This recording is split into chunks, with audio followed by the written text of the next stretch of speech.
Good morning everyone. Shrimati Muhurdevi Tapadia girls college Jaswantgarh के इस YouTube channel में आप सभी का बहुत बहुत स्वागत है। आप देख रहे हैं प्रोजेक्ट बस्टिंग मेथड से क्वेश्चन नंबर 6। और इस क्वेश्चन में जो चीज हमें दी हुई है और हमें जो चीज कैलकुलेट करनी है वो कुछ इस तरीके से होगी। हमें दे रखे हैं दो प्रोजेक्ट ए और बी। इनकी कॉस्ट दे रखी है, ए की है 40,000, बी की है 50,000। स्क्रैप दे रखी है 4,000 और 6,000। नेट कैश इनफ्लोज हमें ये दिया हुआ है दोनों का, ए का और बी का। 7 साल मशीनों का जो जीवन काल है, प्रोजेक्ट का जीवन काल है।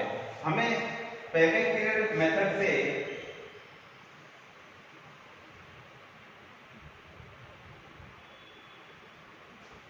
सबसे पहले कट ऑफ पॉइंट तय करना है और उसके बाद में पोस्ट पेबैक प्रॉफिटेबिलिटी की भी गणना करनी है, लाभदायकता की।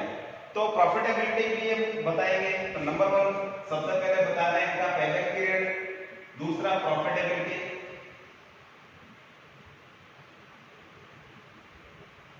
जिसे हम कॉस्ट पेबैक प्रॉफिटेबिलिटी कहते हैं। तो फिर दोनों चीजें निकालने के बाद में यह डिसीजन लेना है कि दोनों मशीनों में से किस मशीन का या दोनों प्रोजेक्ट में से किस प्रोजेक्ट का सिलेक्शन किया जाए। तो ये हमारे क्वेश्चन का मेन जो टॉपिक है, जो हमें हमसे पूछा गया है कि दोनों में से किसका सिलेक्शन करना है। दोनों चीज के माध्यम से हमें कैलकुलेट करना है पेबैक पीरियड और पोस्ट पेबैक प्रॉफिटेबिलिटी। तो प्रॉफिटेबिलिटी हमें निकालनी होगी और पेबैक पीरियड भी हमें जो है निकालना होगा। तो सबसे पहले हमें कैलकुलेशन करना होगा पेबैक पीरियड के लिए। तो पेबैक पीरियड के लिए हमें जो हमारे जो नेट कैश इनफ्लोज दे रखे हैं, इनसे हमें कम्युलेटिव कैश इनफ्लोज है जो निकालने हैं। तो सबसे पहले एक तालिका बनानी पड़ेगी। ठीक है, नई तालिका बनाते हैं। इसमें सबसे पहले लिखेंगे ईयर, यहां ऊपर लिखेंगे प्रोजेक्ट ए और यहां जाएगा project A net cash NCF, जिसको बोलते हैं नेट कैश इनफ्लोज को शॉर्ट में नाम है इसका एनसीएफ। और यहां लिखेंगे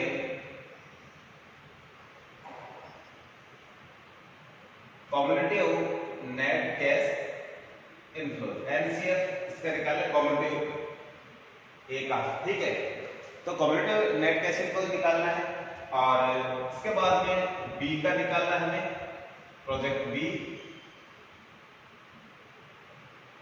और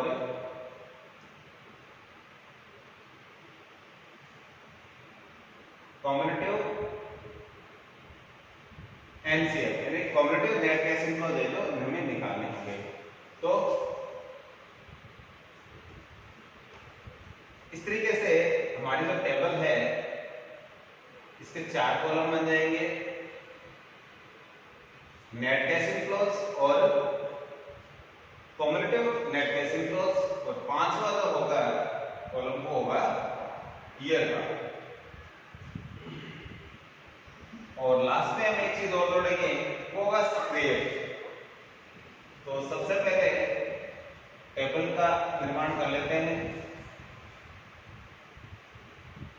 साथ में ऊपर लिख देते हैं प्रोजेक्ट ए की या कॉस्ट, साथ में यहां लिख देते हैं कॉस्ट।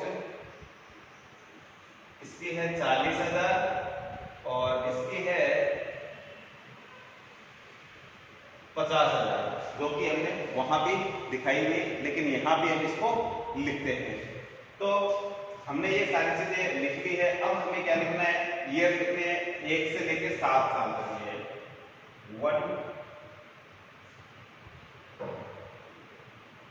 7 ईयर लिखने के बाद में हमें चौथा ये 8वां नेक्स्ट जो 8वें नंबर पे जो चीज लिखनी है वो लिखनी है स्क्रैप।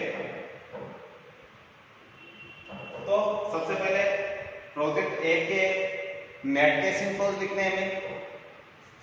तो प्रोजेक्ट ए के नेट कैश इनफ्लोज आप देख सकते हैं, ये सारे हमें यहां लिखने होंगे। तो नेट कैश इनफ्लोज कुछ इस तरीके से सबसे पहले है पहले साल 5,000, फिर 7,500, 12,500, फिर 12,500, फिर 10,000, फिर 7,500,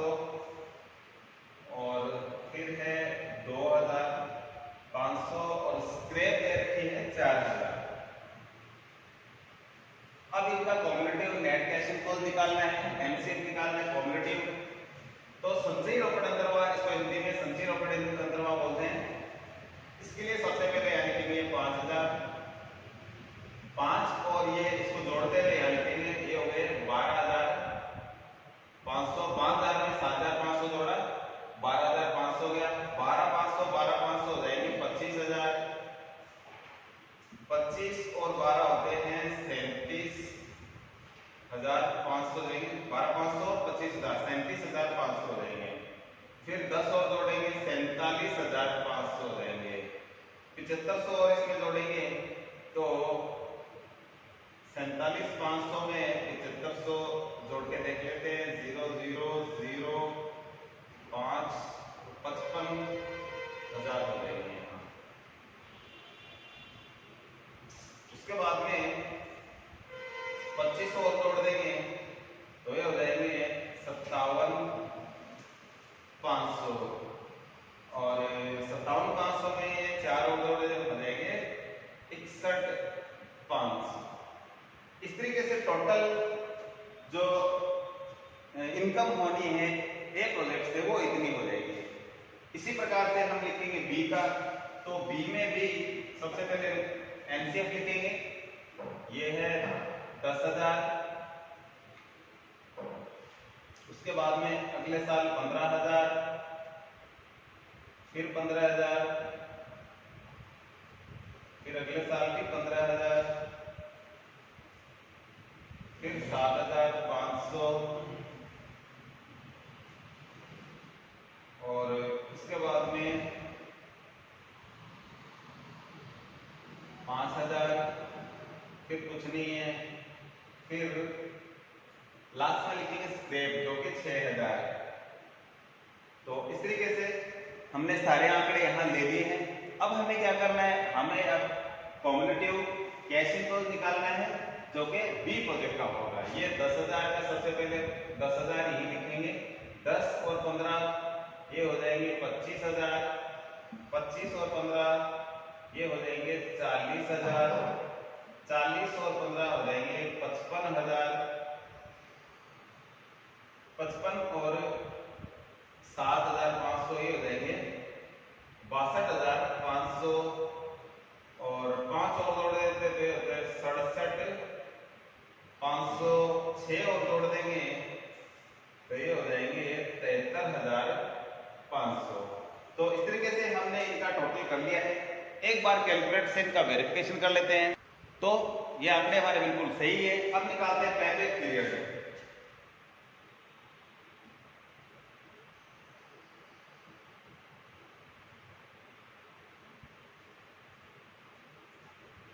सबसे पहले प्रोजेक्ट ए का निकालेंगे।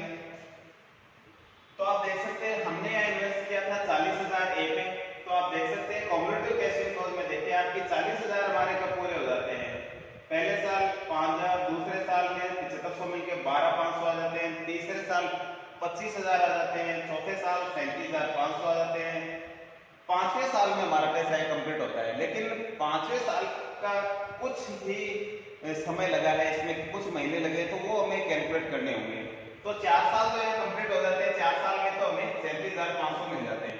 तो यहाँ लिखेंगे 4 कंप्लीट हो गए वर्ष। उसके बाद में हमारा कितना पैसा बच गया, 40,000 में से 37,500 को घटा सकते हैं अपने यहाँ। 40,000 माइनस 37,500 अपॉन पांचवें साल में क्या मिल रहा था, ये 10,000 इधर आप देखेंगे कैश इनफ्लोज मिल रहे थे वो लिखना है हमें यहाँ। तो ये नीचे लिखेंगे 10,000 क्योंकि ये पांचवें साल में हमारा पैसा तो 2,500 ही रुपए बचे हुए थे, क्योंकि 37,500 हमें 4 साल में मिल जाते हैं। हमारा पैसा जो पांचवें साल में कितना बचा हुआ था, 2,500 रुपए बचा हुआ था। लेकिन यहाँ 10,000 मिल रहे हैं तो उसमें कितना टाइम लगेगा वो हमें कैलकुलेट करना पड़ेगा। तो यहाँ क्या करना है, 40,000 हमारा जो कॉस्ट थी वो लिखेंगे और चौथे साल में जो मिल रहा था वो लिखेंगे और पांचवें साल में जो मिल रहा था यहाँ नेट कैश इनफ्लो वो नीचे लिखेंगे। तो 4 प्लस 40 में से घटा देंगे तो आ जाएगा 2,500, यहाँ आ जाएगा 10,000। तो 4 प्लस 1/4 वर्ष, 12 से गुणा करेंगे तो 3 माह आ जाएगा। 4 वर्ष और 3 माह। यदि इसको कंप्लीट 1/4 को यदि आप वर्ष बनाना चाहे तो इंटू 12 से ऊपर गुणा करें तो आ जाएगा 3 माह हो जाएंगे। तो इस तरीके से आप कैलकुलेट कर सकते हैं। तो ये 4 वर्ष और 3 माह, या इसको 4 से 1/4 वर्ष इसको लिख सकते हैं। पॉइंट ऑफ निकालेंगे तो ये 4 का इसमें भाग ले 0.25 आ जाएगा। 4.25 वर्ष भी लिख सकते हैं या माह में निकाल सकते हैं साथ में। तो और ज्यादा इसको कैलकुलेट नजदीक आप लोग 4.25 वर्ष, 25 का मतलब 3 माह हो जाएगा ये। अब बी का इसी तरीके से निकालना है हमें। बी के लिए आप देखेंगे कि कितना पैसा इन्वेस्ट किया था, 50,000 इन्वेस्ट किया था। 50,000 में से आप देखेंगे कि आपका पैसा कब आता है, पहले साल में 10 आते हैं, दूसरे साल में 15 मिलकर 25 हो जाते हैं, तीसरे साल में 15 मिलकर 40 हो जाते हैं, चौथे साल में आपके पैसे तो पूरे हो जाते हैं लेकिन आप उससे कहीं ज्यादा आ जाता है। आपने 50 लगाए लेकिन 55 आ गए, तो इसलिए 3 साल तो कंप्लीट लग गए हमारे। चौथे साल का कुछ पार्ट से हमें लेना है, किस तरीके से, तो सबसे पहले यहां लिखना है 3 प्लस आपने कितना पैसा इन्वेस्ट किया था, सबसे पहले वो लिखो आप 50,000, माइनस करना है जो आपको चौथे साल में मिला है, या तीसरे साल में जो इतना मिला हुआ है वो है 40,000, बट्टे में क्या लिखना है, जो कि चौथे साल में जो मिल रहा है 15,000 मिल रहा है, ठीक है, वो नीचे लिखेंगे। ठीक, जिस तरीके से इसको किया है उसी तरीके से आप दूसरा तरीका क्या कर सकते हैं, 3 साल कंप्लीट लग गए प्लस आपका कितना पैसा बच गया 3 साल के बाद में। यदि इस क्वेश्चन में आप सीधा देखना चाहे कि 3 साल में 40 तो हमें मिल गए, कितना बच गया, 10,000 और बच गए, तो सीधा आप 10,000 भी लिख सकते हैं। 10,000 3 साल प्लस 10,000 अपॉन चौथे साल के क्या मिल रहा था हमें, 15,000 मिल रहा था, ये लिखेंगे नीचे 15,000। इस तरीके से भी आप इसको लिख सकते हैं। तो ये आ जाएगा, क्योंकि इसमें से इसको घटाएंगे 10 ही बचेंगे यहाँ, और ये सेम ही चीज है तो इसके सीधा भी लिख सकते हैं, इस तरीके से भी लिख सकते हैं। ये आ जाएगा 3 प्लस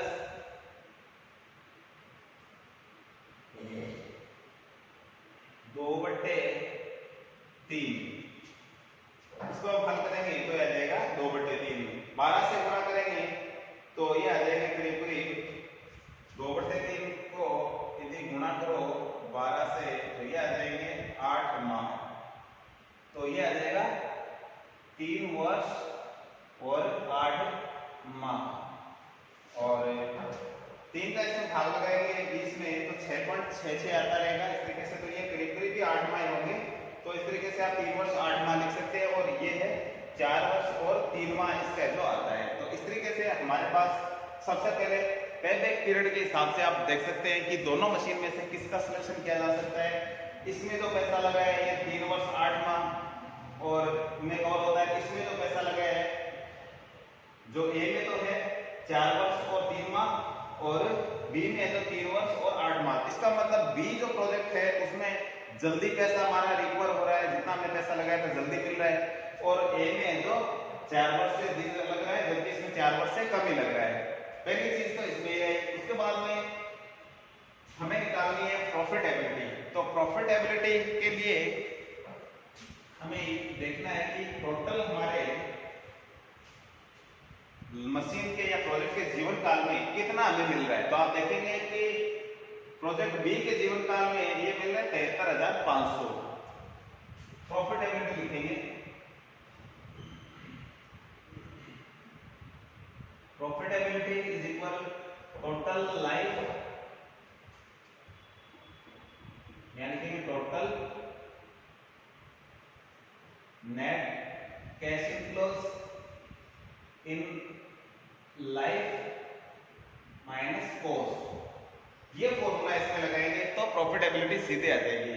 तो total net NCF in life, तो जीवन काल में, टोटल जीवन काल में, प्रोजेक्ट के जीवन काल में टोटल हमारे जो नेट कैश इनफ्लोज कितने आएंगे। तो आप देखिए ए प्रोजेक्ट में 61,500 आएंगे विद स्क्रैप के साथ लेना है।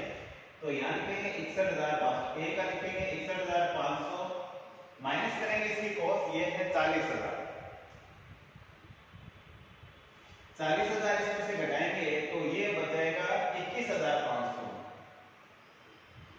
तो इसमें आया 21,500, और उसके बाद में दूसरा देखते हैं बी का। बी में 73,500 और कॉस्ट है इसके 50,000, ये आ जाएगा 23,500। तो दोनों हिसाब से देखा जाए तो बी ही ज्यादा बेटर लग रहा है।